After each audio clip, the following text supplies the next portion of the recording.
আরশের বুকে আল্লাহ বিশাল সাইনবোর্ডে লিখে রেখেছেন সাবাকাত রাহমাতি গাদাবি, সাবাকাত রাহমাতি গাদাবি। এর মানে হচ্ছে আমার রাগের উপরে আমার দয়া বিজয় লাভ করেছে।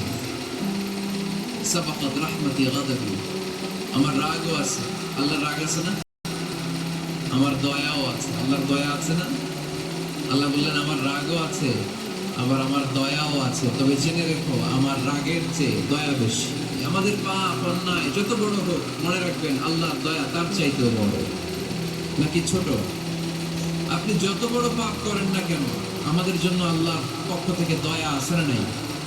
বনি ইসরাইলের এক লোক সিরিয়াল কিলার ছিল, খালি মার্ডার করতো, সিরিয়াল মার্ডার, একটা দুইটা তিনটা 10টা 5টা করতে করতে করতে করতে 99টা মার্ডার করেছে। কয়টা? 99টা মার্ডার। কল্পনা করা যায়? 99 জন মানুষকে সে নিজ হাতে হত্যা করেছে। 99 মার্ডার করার পরে তার মনে ভয় আসলো, হায়রে না জানি আল্লাহ আমার সাথে কেমন আচরণ করে আখিরাতে, আমার তাওবা আছে কিনা কপালে জানি না, আমার তো ক্ষমা নাই, কি করবা? তো সে লোকজনদেরকে জিজ্ঞেস করলো আমার ক্ষমা আছে কিনা, এটা কে বলতে পারবে, আমাকে আল্লাহ মাফ করবে কিনা? তারা সবাই বললো এই এলাকায় এক আল্লাহর ওলি আছে, তার কাছে যাও।